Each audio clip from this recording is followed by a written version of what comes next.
है everyone, so this is Aniket. So guys, कैसे हैं आप सब? आई होप कि आप सब बहुत अच्छे होंगे। सो गाइस, ये जो वीडियो है ये झारखंड पॉलिटेक्निक का जो भी बच्चा फॉर्म भरा है, जिन्होंने भी एग्ज़ाम दिया है और जिनको भी मन है काउंसलिंग करने का, उनके लिए ये वीडियो है। और मेरा आप सब से रिक्वेस्ट है कि इस वीडियो को लास्ट तक देखना। अगर आप इस वीडियो को लास्ट तक देखते हैं तो आपको पूरा काउंसलिंग का आइडिया मिल जाएगा और आपको ये भी पता चल जाएगा कि जो टॉप कॉलेजेस है कहाँ आपको एडमिशन लेना चाहिए और कहाँ आपको एडमिशन नहीं लेना चाहिए, कितने रैंक में आपका एडमिशन होगा, कहाँ पे आपको इतने रैंक में मिल जाएगा नहीं मिल जाएगा, सारा कुछ इस वीडियो में क्लियर करेंगे। तो प्लीज़ इस वीडियो को लास्ट तक देखना। मे भी वीडियो थोड़ा बड़ा हो जाए लेकिन इस वीडियो को लास्ट तक देखना। और एक चीज़, ये वीडियो माइनिंग वालों बच्चों के लिए भी है और ये वीडियो स्पेशली फॉर समझा जाए तो गर्ल्स के लिए भी है, क्योंकि एक पार्ट में मैं गर्ल्स के लिए भी बताऊँगा कि कौन सा गर्ल्स लोग के लिए बेस्ट कॉलेज है और कौन सा बेस्ट ब्रांच है। तो एक ही वीडियो में हम सारा कुछ आपको बता देंगे, ठीक है। और इसके बाद अगर देखा जाए तो कल सुबह या कल शाम तक मैं आपको ब्रांच वाइज टॉप कॉलेजेस के बारे में भी बता दूंगा कि ब्रांच वाइज, जैसे आपने इलेक्ट्रिकल आप सोच रहे लेने के लिए, तो इलेक्ट्रिकल में जो टॉप कॉलेजेस है वो कौन से हैं, ठीक है।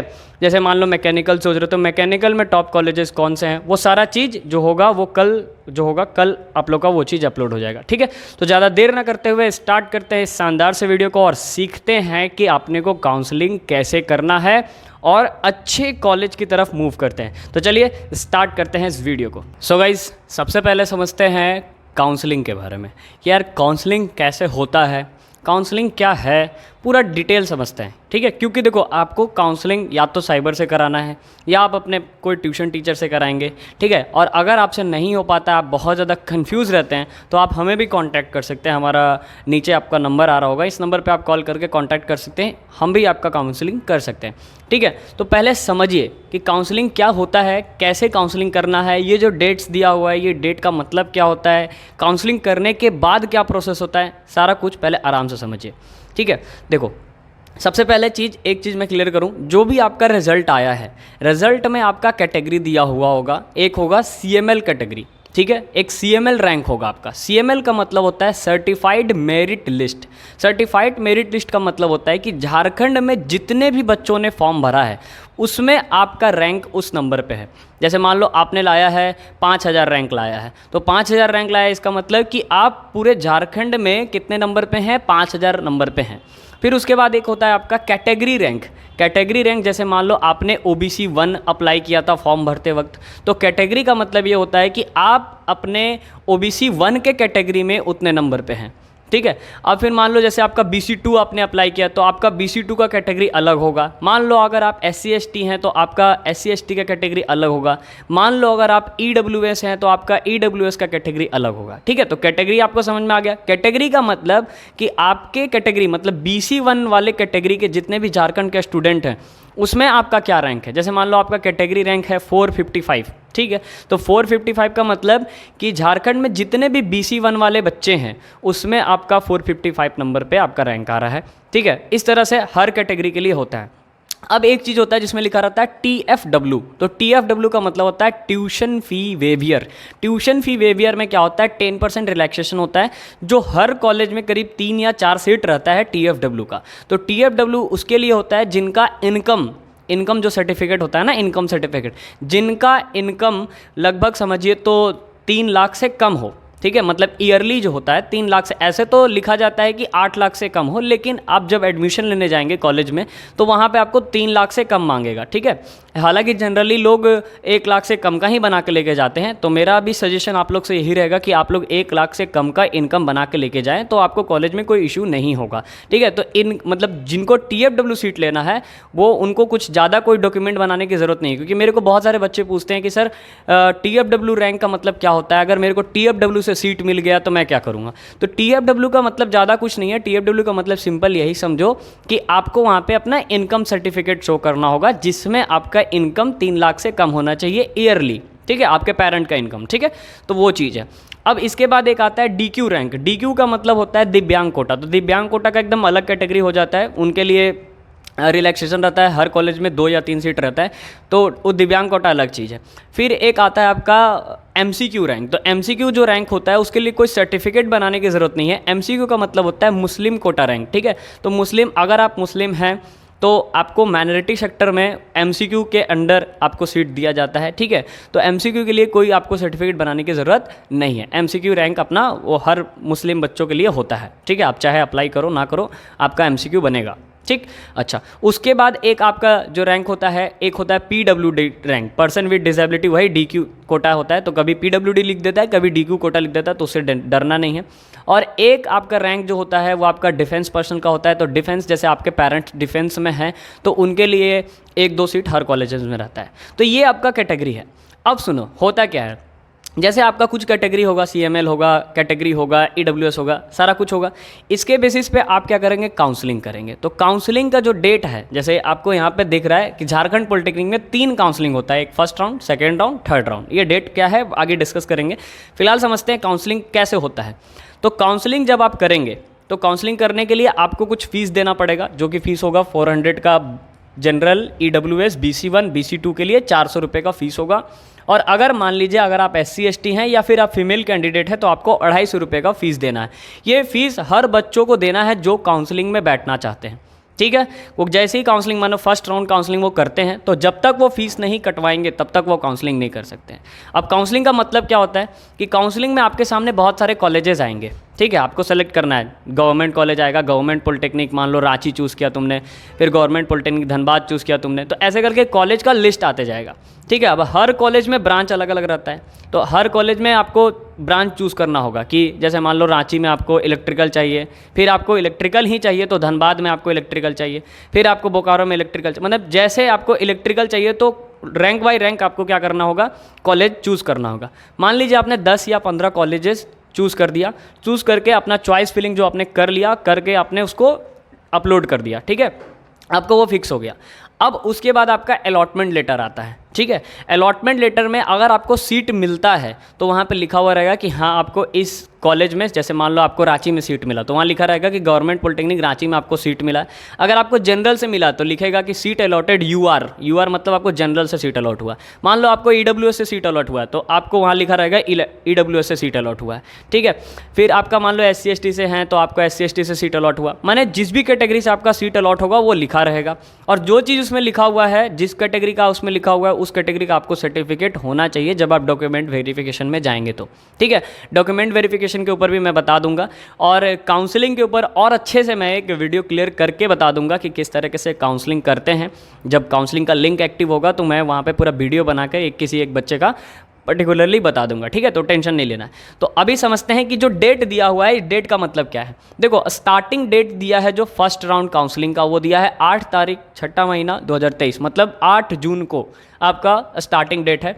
लेकिन हमको पता है कि झारखंड का जो साइट है वो जनरली वर्क करता नहीं है, तो 8 तारीख लिखा हुआ है यहाँ पे, लेकिन शाम तक या हो सके तो 9 तारीख या 10 तारीख तक आपका लिंक एक्टिव होगा एक्चुअली में, ठीक है। इसीलिए यहाँ लिखा हुआ अगर 8 तारीख है तो 8 तारीख को काउंसलिंग, उतना कंफर्म नहीं कि 8 तारीख को काउंसलिंग हो जाए, ठीक है ना। तो एक चीज़ को ध्यान रखना।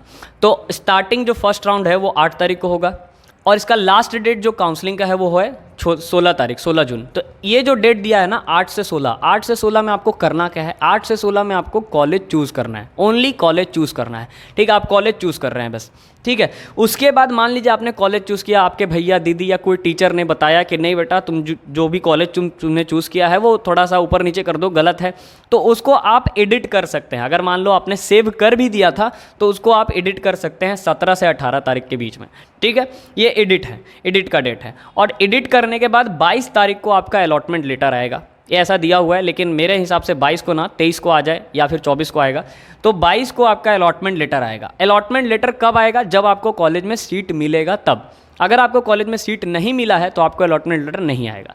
अब सुनो, जब आपका अलॉटमेंट लेटर आएगा तो आप अलॉटमेंट लेटर इजीली डाउनलोड नहीं कर सकते हैं। अलॉटमेंट लेटर को डाउनलोड करने के लिए आपको 1000 रुपये का फ़ीस कटवाना पड़ेगा। चाहे आप मेल कैंडिडेट हैं, चाहे आप फीमेल कैंडिडेट हैं, चाहे आप SC ST हैं, चाहे आप OBC के अंदर आते हैं, चाहे आप कोई भी कैटेगरी के अंदर आते हैं, आपको 1000 का अलॉटमेंट लेटर का फ़ीस कटवाना पड़ेगा, तब आप अलॉटमेंट लेटर डाउनलोड कर सकते हैं। अलॉटमेंट लेटर डाउनलोड करने के बाद देखो, अलॉटमेंट लेटर डाउनलोड करने का डेट अलग से दिया हुआ है, 23 तारीख से लेकर के 1 जुलाई के बीच में आप अलॉटमेंट लेटर डाउनलोड कर सकते हैं। ठीक है, तो 23 से 1 जुलाई के बीच में आप अलॉटमेंट लेटर डाउनलोड करेंगे और यही 23 से 1 जुलाई के बीच में आपको जो आप अलॉटमेंट लेटर डाउनलोड करोगे उसके नीचे आपको सारा डॉक्यूमेंट लिखा हुआ रहेगा कि ये डॉक्यूमेंट चाहिए, इतना पीस फोटो चाहिए, ये डॉक्यूमेंट होना चाहिए, वो डॉक्यूमेंट होना चाहिए, सारा चीज़ उसमें लिखा रहेगा। वो हालांकि मैं बता दूंगा नेक्स्ट वीडियो में। और उन सारे डॉक्यूमेंट्स को ले करके आपको जो भी कॉलेज मिला है, मान लो आपको रांची मिला है, मान लो आपको धनबाद मिला है, तो जो भी आपको कॉलेज मिला है उन कॉलेज में आपको पहुंचना है और वहाँ पे आपको काउंसलिंग ऑफिस में जा करके अपना डॉक्यूमेंट वेरिफिकेशन कराना है। अगर आपका डॉक्यूमेंट वेरिफिकेशन सही से हो जाता है तो उसके बाद आपका वहाँ से कॉलेज की तरफ से एक पर्ची कटेगा जिसमें आपको फ़ीस देना पड़ेगा। कॉलेज का जो फ़ीस होगा वो देना पड़ेगा। अभी आगे इसी वीडियो में हम लोग आगे डिस्कस करेंगे कि किस कॉलेज का कितना फ़ीस है और कितना फ़ीस किस कैटेगरी को देना पड़ता है। ठीक है, तो फिर उसके बाद आप जब फीस वगैरह दे देंगे तो आपका एक पर्ची कट जाएगा। पर्ची कटने के बाद आपका एडमिशन हो गया। फिर उसके बाद आपका जब तक थर्ड राउंड काउंसलिंग ना हो जाए तब तक आपका क्लास स्टार्ट नहीं होगा। ठीक है, फिर उसके बाद सेकेंड राउंड की बात करें तो सेकेंड राउंड आपका 7 जुलाई से स्टार्ट होगा। 7 जुलाई से 14 जुलाई तक आप चॉइस फिलिंग करेंगे, मतलब वही आपको कॉलेज चूज़ करना है। और 15 तारीख को आपका एडिशन डेट होगा, मतलब 15 तारीख को आप एडिट कर सकते हैं। 21 तारीख को आपका अलॉटमेंट लेटर पब्लिश होगा और 22 से 31 तक आप इसको डाउनलोड कर सकते हैं। ठीक है, इसके अच्छा जैसे फर्स्ट राउंड काउंसलिंग हो जाता है तो बहुत सारे बच्चों के आपके मन में डाउट आ रहा होगा कि सर फर्स्ट राउंड जब काउंसलिंग हो गया तो कुछ बच्चा लोग तो सीट ले लिया, अब तो सीट बहुत कम बचा। तो जो सीट कम बचा है वो कितना बचा है नहीं बचा उसको आप देख सकते हैं 6 तारीख को, यहाँ 7 तारीख लगा हुआ है, 6 जुलाई को वो साइट पर अपलोड हो जाएगा, मतलब वैकेंट सीट मैट्रिक्स अपलोड हो जाएगा। तो उससे आप देख सकते हैं कि कौन से कॉलेज में कितना सीट बचा है, किस ब्रांच में कितना सीट बचा है और उसी के अकॉर्डिंग आप काउंसलिंग करें तो आपको कॉलेजेस मिल सकता है। ठीक है, और 22 जुलाई से 31 जुलाई तक में आपको फाइनली एडमिशन कराना है सेकेंड राउंड में। थर्ड राउंड की बात करें तो थर्ड राउंड आपका अगस्त में होगा, जो 6 अगस्त से स्टार्ट होगा और 12 अगस्त तक। इसका भी जो वैकेंट सीट मैट्रिक्स है वो 5 तारीख को आ जाएगा। ठीक है, 5 अगस्त को आएगा। 5 अगस्त को आप देख सकते हैं कि कितना सीट बचा है थर्ड राउंड के लिए। और 6 से 12 तक में आपको थर्ड राउंड का चॉइस फिलिंग करना है। और फिर उसके बाद 13 तारीख को आपका यहाँ पे एडिशन डेट हो जाएगा और 18 को आपका सीट अलॉटमेंट आएगा और 21 से 31 अगस्त के बीच में आपको एडमिशन लेना है। तो पूरी काउंसलिंग कंप्लीट करते करते आपका अगस्त पूरा कंप्लीट हो जाएगा फर्स्ट सेकेंड थर्ड में।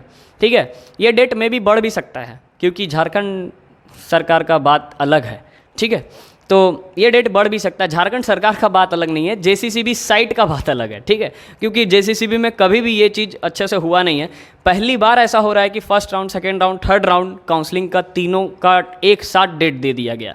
नहीं तो पहले ऐसा होता था फर्स्ट राउंड का डेट दिया गया, अब सेकेंड कब होगा नहीं होगा कोई ठिकाना नहीं है। पहली बार ऐसा हो रहा है कि फर्स्ट सेकेंड थर्ड का आपको ये दे दिया गया है। ठीक है, तो मैं भी शायद अगर डेट दिया गया है तो शायद टाइम पे हो जाए, लेकिन देखते हैं आगे क्या होता है क्योंकि फ्यूचर तो कोई देखा नहीं है।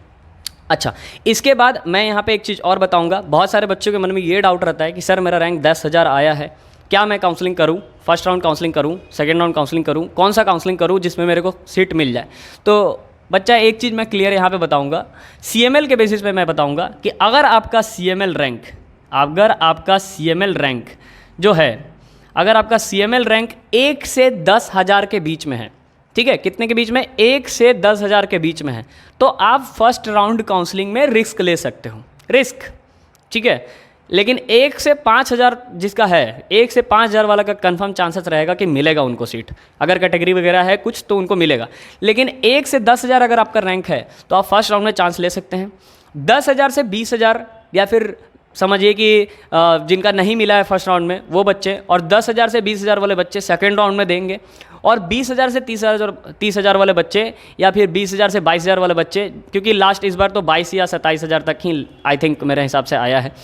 तो थर्ड राउंड में जो रहते हैं ना एकदम लास्ट वाले जो बच्चे होते हैं वो थर्ड राउंड में ट्राई करो। अगर उनको भी चाहिए कॉलेज, लग रहा है कि लेना चाहिए, तो थर्ड राउंड में ट्राई करो। और अगर आपका कैटेगरी SC ST है, अगर आपका कैटेगरी EWS है, आपने अप्लाई किया है, आपका कुछ रैंक बना है, तो आप ज़रूर सेकेंड राउंड और थर्ड राउंड काउंसलिंग करें। ठीक है, आपको कॉलेज मिलने का चांसेस है। ठीक, अगर आपका कोई कैटेगरी है तो। अगर आप सोच रहे हैं कि आपका केवल जनरल है और जनरल रैंक आपका 15,000 है, आपका कोई कैटेगरी वगैरह नहीं है, तो वहाँ पे आपको कॉलेज कम मिलने का चांस है। जनरल हैं तो आपको वहाँ पे नहीं मिलेगा। लेकिन अगर आप कोई कैटेगरी अप्लाई की है, जैसे जनरल में ही आपने EWS अप्लाई कर रखा है, TFWS कर रखा है, तो वहाँ पर कॉलेजेस मिलने का चांसेस होता है सेकेंड और थर्ड में।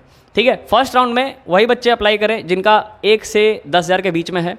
ठीक है, और 1 से 5,000 वाले बच्चे तो एकदम अप्लाई करें क्योंकि उनको मिलने का चांसेस है। ठीक है, तो ये था भैया काउंसलिंग का कहानी। अब आगे की वीडियो में हम लोग बात करेंगे कि आपका जो टॉप कॉलेजेस है, कौन सा कॉलेज है जिसका फ़ीस कितना है, कौन कॉलेज कहाँ पे है, किस कॉलेज का प्लेसमेंट अच्छा है, ठीक है, किस कॉलेज में जाना आपको अच्छा रहेगा, किस कॉलेज का इंफ्रास्ट्रक्चर अच्छा है, ठीक है, सारा कुछ अभी हम लोग नेक्स्ट पार्ट में कवर करेंगे, इसी वीडियो के नेक्स्ट पार्ट में कवर करेंगे, मतलब नेक्स्ट स्लाइड में कवर करेंगे। और मैं यहाँ पे झारखंड का जितना भी गवर्नमेंट कॉलेज है सबको कवर करने वाला हूँ, ठीक है। अगर मैं पहले आदित्यपुर की बात कर रहा हूँ तो समझ जाओ कि पहले जो आदित्यपुर है वो एकदम टॉप रैंक पे है। अगर उसके बाद मैं धनबाद की बात कर रहा हूँ तो समझ जाओ कि सेकंड नंबर पे धनबाद है। थर्ड, अगर मैं रांची की बात कर रहा हूँ तो समझ जाओ कि थर्ड नंबर पे रांची है। तो ऐसे ही करके मैं स्लाइड बाय स्लाइड आपको बताते जाऊँगा, फी स्ट्रक्चर कहाँ पे उसका एड्रेस है, क्या है, सब कुछ बताते जाऊँगा। मैंने शुरू में ही बोला था वीडियो थोड़ा लंबा होगा, लेकिन अंत तक इस वीडियो को देखो, बहुत ज़्यादा नॉलेज मिल जाएगा, क्योंकि आपकी एक गलती आपको एक गलत कॉलेज में डाल देगी, ठीक है। इसीलिए इस वीडियो को पूरा एंड तक देखना, तभी आपको समझ में आएगा कि क्या आपको करना है, क्या आपको नहीं करना है, ठीक है। तो आगे बढ़ते हैं और देखते हैं कि कौन सा कॉलेज बेस्ट है और कौन सा कॉलेज बेस्ट नहीं है, किस कॉलेज में कितने रैंक में कॉलेज मिलेगा नहीं मिलेगा, सारा कुछ। तो चलिए आगे देखते हैं कॉलेजेस के बारे में। सो गाइज, अब देखते हैं अपने कॉलेज के बारे में। तो सबसे पहला जो कॉलेज है आप सबको पता है, सबका चहेता गवर्नमेंट पॉलिटेक्निक आदित्यपुर, ठीक है। अब अगर इसका इंफ्रास्ट्रक्चर देखें तो इसका इंफ्रास्ट्रक्चर बहुत ख़राब है, ठीक है। हॉस्टल फैसिलिटी देखें तो केवल 100 बच्चों के लिए हॉस्टल फैसिलिटी दे पाती है, बाकी के लिए नहीं दे पाती हैं। अब ऐसा क्यों है, इसके पीछे तो पता नहीं, कॉलेज वाले को ही पता होगा, लेकिन अगर देखा जाए ना बाकी कॉलेजेस के रिस्पेक्ट में तो इस कॉलेज का इंफ्रास्ट्रक्चर ख़राब है, लेकिन इस कॉलेज में प्लेसमेंट भर भर के आता है। रीज़न ये है कि एक इंडस्ट्रियल एरिया के अंदर आता है, ये जो कॉलेज है खुद एक इंडस्ट्रियल एरिया के अंदर आता है, आदित्यपुर के अंदर आता है। बगल में NIT कैंपस है, ठीक है, और उसके बगल में गम्हरिया का जो GWP गम्हरिया कॉलेज है वो है, ठीक है। तो एक ही मतलब समझिए कि 8 से 9 किलोमीटर के अंदर में ये सारा कुछ आ जाता है, जिसकी वजह से यहाँ के बच्चों को डायरेक्ट मतलब समझिए कि कॉलेज से पास आउट होते होते तक में प्लेसमेंट हो जाता है। इसी वजह से इस कॉलेज को टॉप रैंक पे रखा जाता है, ठीक। तो ये जो कॉलेज है ना, ये एकदम समझिए कि टॉप रैंक का कॉलेज है। इसमें अगर आपका एडमिशन हो गया तो आप समझो कि आपने गंगा नहा लिया, ठीक है, अगर इसमें आपने एडमिशन ले लिया तो। क्योंकि इस कॉलेज में मतलब कैंपस आए ना आए, यहाँ पे ऐसा माहौल होता है कि ऑफ कैंपस भी आप यहाँ पे क्या होते हैं, प्लेस्ड हो जाते हैं, कहीं ना कहीं आपका जॉब सेट हो जाता है। और एक चीज़ मैं आपको बताऊँगा, बहुत सारे बच्चे ऐसे सोचते हैं कि सर मेरा एडमिशन लातेहार में हो गया तो क्या मैं लातेहार में मतलब वहाँ पे मेरे कैंपस नहीं आएगा। कोई बच्चा सोचता है सर मेरा साहेबगंज में हो गया, सिमडेगा में हो गया, तो क्या वहाँ पर मेरा कैंपस नहीं आएगा। देखो एक चीज़ मैं बता दूँ, पॉलिटेक्निक के कोई भी कॉलेज में आप चले जाओ, ठीक है, सारा कॉलेज, अगर आप गवर्नमेंट कॉलेज में गए जाते हैं तो सारा कॉलेज AICTE अप्रूव्ड होता है, ठीक है। और रहा बात पॉलिटेक्निक का कॉलेज में प्लेसमेंट का ना, तो देखो एक चीज़ बता देते हैं, पॉलिटेक्निक के कॉलेज में जो भी प्लेसमेंट होता है वो JUT के द्वारा होता है, और जो प्लेसमेंट होता है उसमें सैलरी जो मिलता है ना आपको, सैलरी वही 12-13 हज़ार, 14 हज़ार, 15 हज़ार, मैक्सिमम अगर सैलरी मिलेगा तो आपको 18 हज़ार तक का सैलरी मिलेगा, उससे ज़्यादा आपको सैलरी नहीं मिलेगा। जॉब भी आपको मिलेगा तो कहाँ मिलेगा, झारखंड में नहीं मिलेगा, उड़ीसा में मिलेगा, पुणे में मिलेगा, मुंबई में मिलेगा, इन सब जगहों पर आपको जॉब मिलेगा। और जितने भी पॉलिटेक्निक कॉलेज के स्टूडेंट्स होते हैं, अगर वो कॉलेज के कैंपस से कहीं प्लेस्ड होते हैं तो उनको बहुत कम सैलरी मिलता है। लेकिन अगर वो ऑफ कैंपस जाते हैं, ऑफ कैंपस मतलब बाहर से उसने किसी कंपनी में अप्लाई किया, वहाँ हो गया, तो ऑफ कैंपस उनको अच्छा सैलरी मिलता है, ठीक है। तो मेरा आप लोग से बस यही सजेशन रहेगा कि आप एक बेस्ट ब्रांच की तरफ जाएं, बेस्ट कॉलेज की तरफ ना जाएं, क्योंकि बेस्ट कॉलेज पॉलिटेक्निक में देखा जाए तो उतना प्लेसमेंट कोई कॉलेज में नहीं है, ठीक है, और प्लेसमेंट है भी तो उस तरह का नहीं है। एक दो कॉलेजेस को छोड़ के, जैसे आदित्यपुर हो गया, धनबाद हो गया, रांची हो गया, इन लोगों को छोड़ के, इन कॉलेजेस को छोड़ के बाकी जितने भी कॉलेजेस हैं ना, सबका प्लेसमेंट लगभग एकदम ना के बराबर है, ठीक है। तो मेरा आप सबसे यही रिक्वेस्ट रहेगा कि अगर आपको कॉलेज को देखना है तो आप कॉलेज को ना देखें, कॉलेज को तभी देखें जब आपका रैंक बहुत अच्छा हो, ठीक है। मतलब आपको अगर आदित्यपुर मिल रहा है, धनबाद मिल रहा है, रांची मिल रहा है, तब आप कॉलेज को देखो। उसके बाद अगर आपको कोई कॉलेज मिल रहा है ना, तो आप ब्रांच को देखो, ब्रांच पे प्रेफर करो कि आप बेस्ट ब्रांच मिलना चाहिए, कोर ब्रांच मिलना चाहिए, ठीक है, अच्छा ब्रांच मिलना चाहिए। अगर अच्छा ब्रांच मिल जाता है, कोई भी कॉलेज मिले, चले जाओ, ठीक है, क्योंकि हर कॉलेज AICTE अप्रूव्ड है, और आगे जाके आपको ऑफ कैंपस ही सिलेक्शन लेना है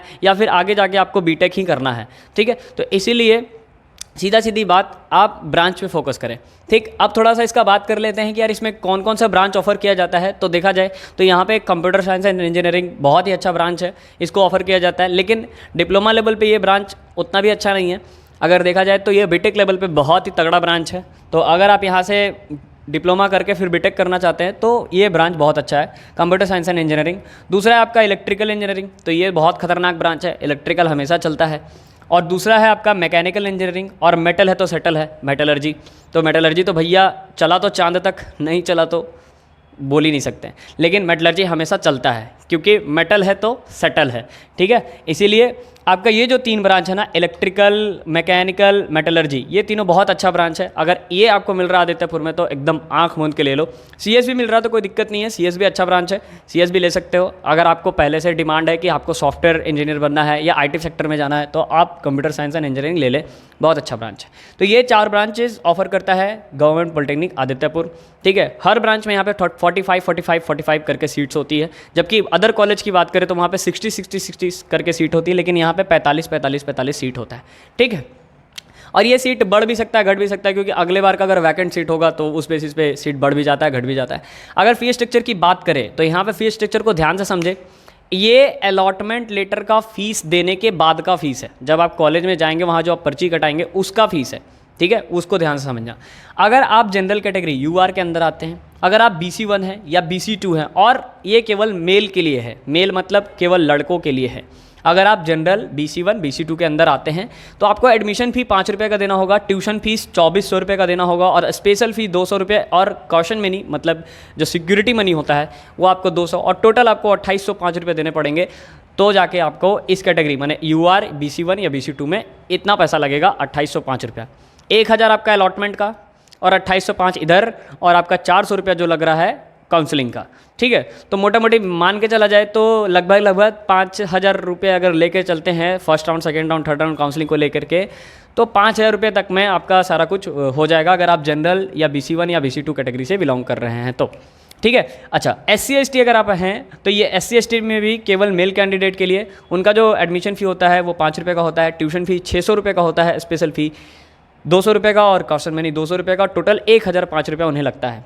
अगर कोई बंदा TFW कैटेगरी के अंदर आ रहा है, या फिर कोई लड़की है, कोई भी लड़की चाहे कोई भी कैटेगरी से हो, SC1 मतलब SC से हो, BC1 से हो, ST से हो, EWS से हो, मतलब किसी भी कैटेगरी से हो, अगर वो फीमेल है, अगर वो लड़की है, तो उसको केवल 405 का फीस देना है। और अगर कोई लड़का TFW कैटेगरी के अंदर आता है तो भी उसको केवल 405 के सीट में ही, मतलब 405 के पेमेंट में ही जाना है, ठीक है। इसमें अगर देखें तो एडमिशन फ़ी 5 रुपया होता है, ट्यूशन फ़ी लगता ही नहीं है, और स्पेशल फ़ी की बात करें तो 200 रुपया, और कॉशन मनी की बात करें तो 200 रुपया, तो 405 रुपये यहाँ पे लगता है। ये आपका गवर्नमेंट पॉलिटेक्निक आदित्यपुर का पूरा फ़ी स्ट्रक्चर है। ये ब्रांच क्या होता है वो है।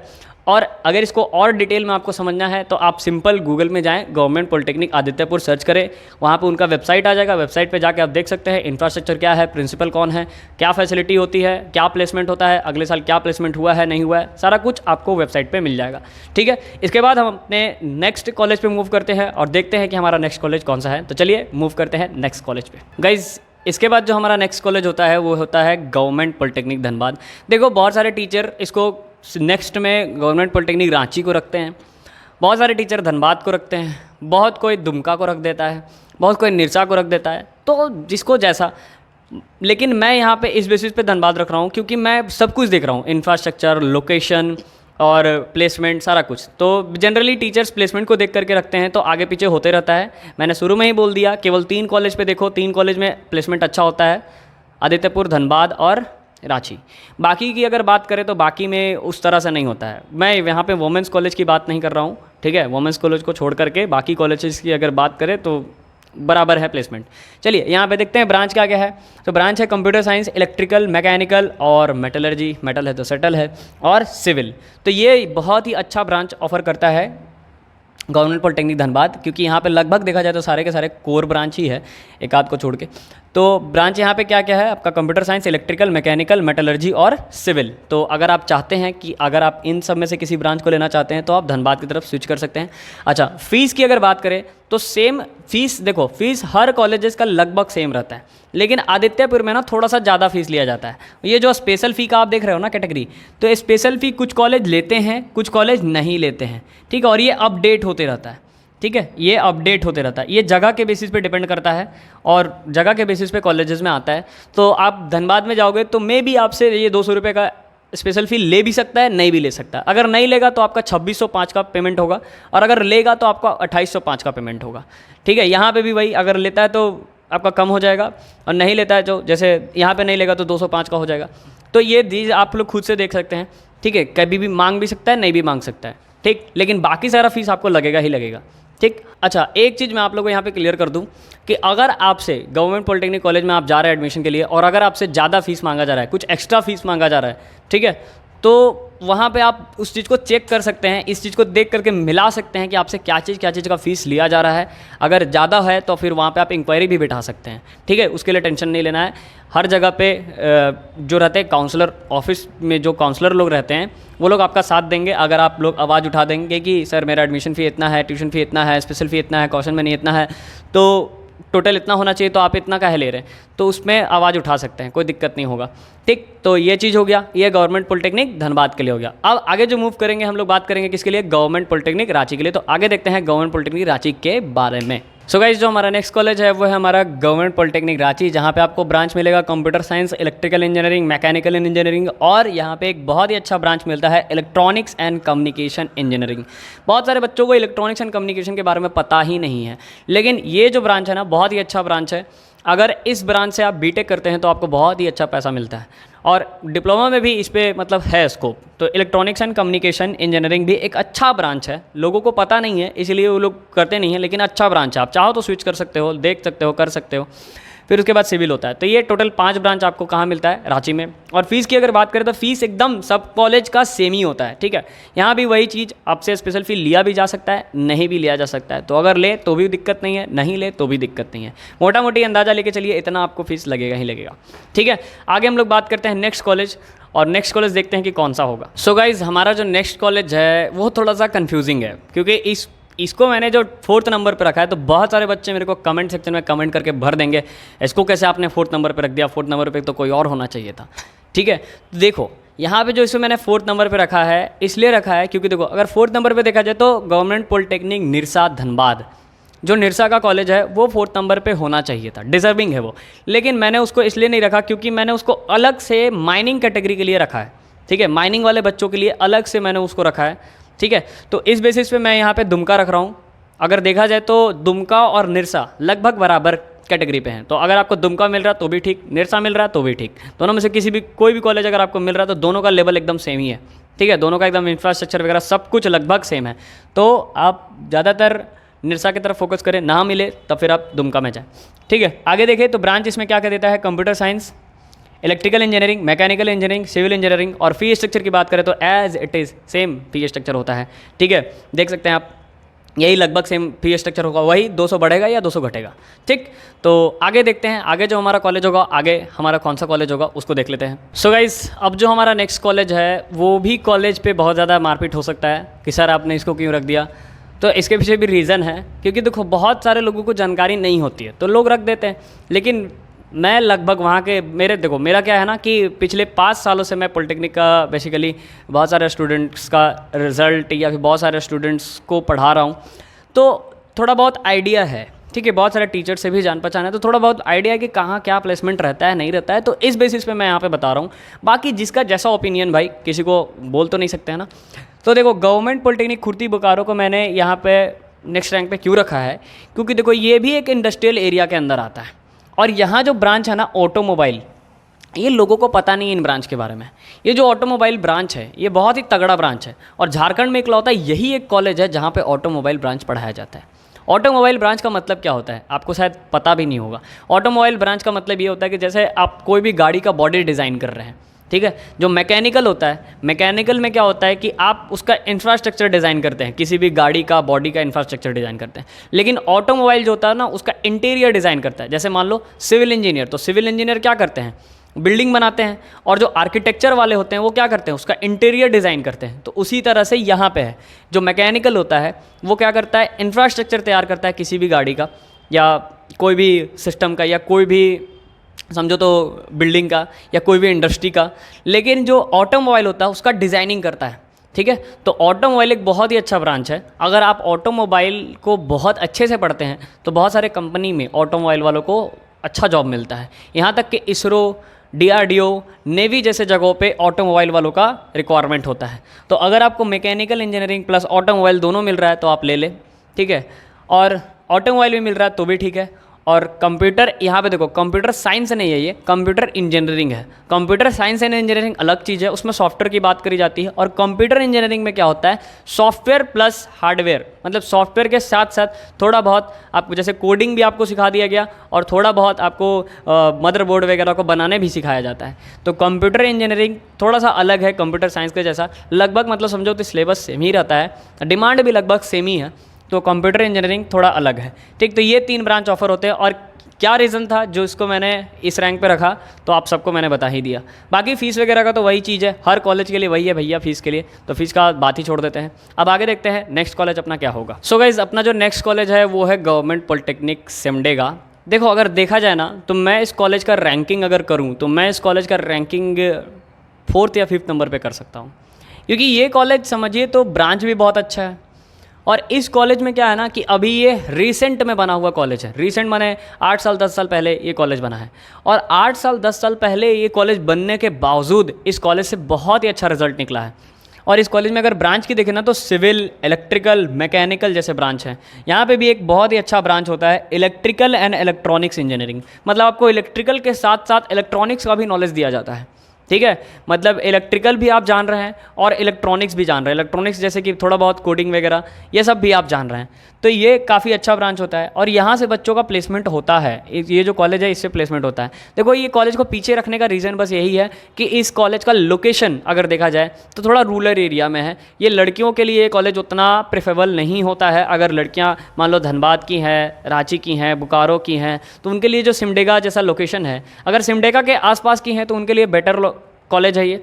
लेकिन सिमडेगा से थोड़ा सा दूर हैं, इधर उधर हैं, तो उनके लिए ये कॉलेज नहीं हो पाता है, क्योंकि देखा जाए ना तो इस कॉलेज में थोड़ा सा आने जाने में थोड़ा सा प्रॉब्लम है। इस वजह से इस कॉलेज को मैंने इस रैंक पे रखा। और बाकी सारा चीज़ देखा जाए तो इंफ्रास्ट्रक्चर, पढ़ाई वगैरह सब चीज़ लगभग सही है, ठीक है। और यहाँ पे अगर देखें तो इसका फ़ीस स्ट्रक्चर भी वही 200 का बस ऊपर नीचे होगा, बाकी सारा कुछ लगभग सेम है। इसके बाद हम अपना देखते हैं कि नेक्स्ट कॉलेज हमारा क्या है, तो चलिए देखते हैं आगे का नेक्स्ट कॉलेज। तो गाइज अब जो देखते हैं वो है अपना गवर्नमेंट पॉलिटेक्निक खरसवान।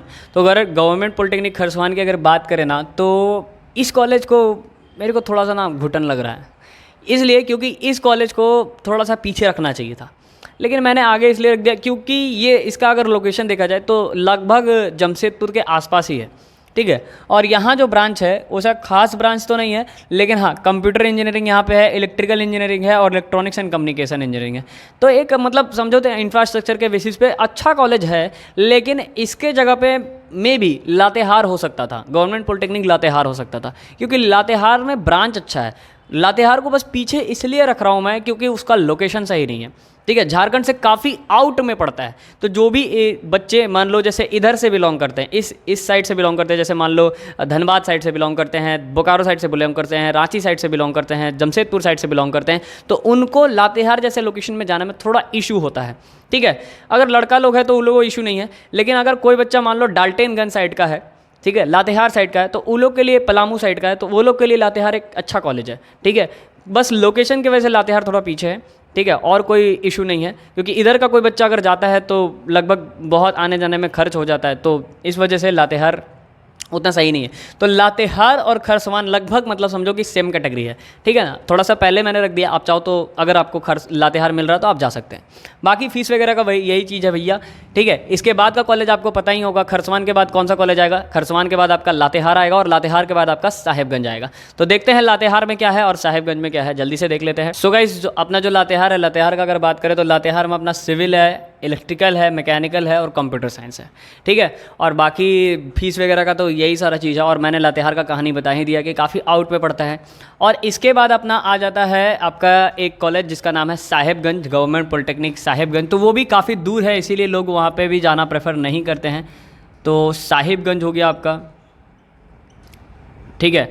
और इसके बाद आपका आ जाता है एक जगन्नाथपुर, ठीक है। तो तो जगन्नाथपुर और साहिबगंज में लगभग देखा जाए तो लगभग सेम ही है। और इनके ब्रांच को भी देख लेते हैं कि जगन्नाथपुर का ब्रांच क्या है और साहिबगंज का ब्रांच क्या है। सो गाइज अब अगर थोड़ा सा देखें तो साहिबगंज का अगर बात करें ना तो साहिबगंज में सिविल, इलेक्ट्रिकल, मैकेनिकल और इलेक्ट्रिकल एंड इलेक्ट्रॉनिक्स इंजीनियरिंग है। जबकि अगर जगन्नाथपुर की बात करें, गवर्नमेंट पॉलिटेक्निक जगन्नाथपुर की, तो गवर्नमेंट पॉलिटेक्निक जगन्नाथपुर में आपका जो सिविल ब्रांच है, ये सिविल ब्रांच खाली जगन्नाथपुर में नहीं है, बाकी ये 3 ब्रांच आपका एज इट इज़ है। ठीक है, तो बस खाली सिविल ब्रांच नहीं है, बाकी आपका एज इट इज़ है। और इसके बाद जो मैंने बोला था कि माइनिंग के लिए मैंने कुछ कॉलेजेस को अलग से रखा है, तो माइनिंग के लिए देखो झारखंड में 3 कॉलेज है। माइनिंग वाले जो बच्चे हैं ना उनके लिए झारखंड में 3 कॉलेज है। मैं ओरली ऐसे ही बता दे रहा हूँ। माइनिंग के लिए आपका जो ब्रांच है, माने जो कॉलेज है, वो आपका सबसे पहले हो जाता है गवर्नमेंट पॉलिटेक्निक भागा, जो काफ़ी पुराना कॉलेज है और काफ़ी अच्छा कॉलेज है। यहाँ से माइनिंग का हमेशा बहुत ही अच्छा रिजल्ट निकलता है। फिर दूसरा हो जाता है आपका गवर्नमेंट पॉलिटेक्निक कोडरमा। देखो जो गवर्नमेंट पॉलिटेक्निक कोडरमा है वो पहले मतलब समझो कि कोडरमा में था, लेकिन अब थोड़ा सा पहले आ गया। कोडरमा से थोड़ा सा पहले नया बिल्डिंग वहाँ बन गया है, वहाँ बेसिकली बीटेक का कॉलेज बन रहा था, तो इसके वजह से कोडरमा का थोड़ा सा बिल्डिंग चेंज हुआ है, तो नए जगह एक शिफ्ट हो रहा है कोडरमा। हालांकि कोडरमा काफ़ी पुराना कॉलेज है, तो वहाँ पे जो ब्रांच होता है अगर देखा जाए तो वहाँ पे जो ब्रांच है माइनिंग के लिए दोनों कॉलेज बहुत ज़्यादा फेमस है।